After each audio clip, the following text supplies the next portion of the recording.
Hi friends, welcome back to PF information Telugu. మనకు గత 2 weeks నుండి ఈపీఎఫ్ వెబ్సైటు ప్రాపర్గా వర్క్ అవ్వట్లేదు. ఎప్పుడో ఒకసారి ఈపీఎఫ్ వెబ్సైటు ఓపెన్ అయినా కూడా పిఎఫ్ క్లెయిమ్స్ మనం సబ్మిట్ చేసేటప్పుడు ఆధార్ ఓటీపీ రాకపోవడం, ఒకవేళ ఆధార్ ఓటీపీ వచ్చినా కూడా PF claim unable to submit at PF portal అని మనకు టెక్నికల్ ఎర్రర్ అనేది కనిపిస్తూ ఉంది. సో ప్రస్తుతం అయితే నేను పిఎఫ్ క్లెయిమ్ అప్లై చేశాను. ఇక్కడ మనకు డే టు టైం అనేది కనిపిస్తుంది. సో 14th ఫిబ్రవరి మనం ఇక్కడ 7:30కి అయితే పిఎఫ్ అప్లై చేసాము ఈవినింగ్. సో మీరు కూడా ఎవరికైనా పిఎఫ్ అప్లై కావాలంటే నా యొక్క వాట్సాప్ నెంబర్ వీడియో కింద ఉంటుంది, కాంటాక్ట్ అవ్వచ్చు.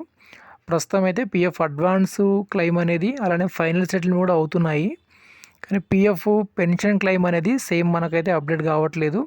సో టెక్నికల్ ఎర్రర్ అనేది కనిపిస్తూ ఉంది. కాస్త వెయిట్ చేసి మనం పెన్షన్ అయితే అప్లై చేయాలి. అలానే జాయింట్ డిక్లరేషన్ సబ్మిట్ చేస్తున్నప్పుడు కూడా ఓటీపీ రావట్లేదు.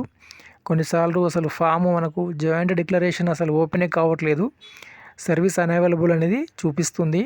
సో మనకు ఈపీఎఫ్ వెబ్సైటు అప్డేట్ అవుతున్న కొద్దీ మనకు ఈజీ వేలో వెబ్సైట్ యాక్సెస్ కావాలి, కానీ ఇంకా మనకు అదే మాదిరిగా ఓల్డ్ ప్రాసెస్లో ఓటీపీ రాకపోవడము, ఒకవేళ సబ్మిట్ చేసిన తర్వాత అనేబుల్ టు సబ్మిట్ క్లెయిమ్ అని రావడం అనేది జరుగుతూ ఉంది.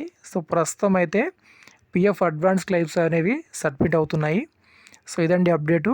వీడియోకి లైక్ చేయండి, కొత్తగా చూసేవారు సబ్స్క్రైబ్ చేయండి. ధన్యవాదాలు.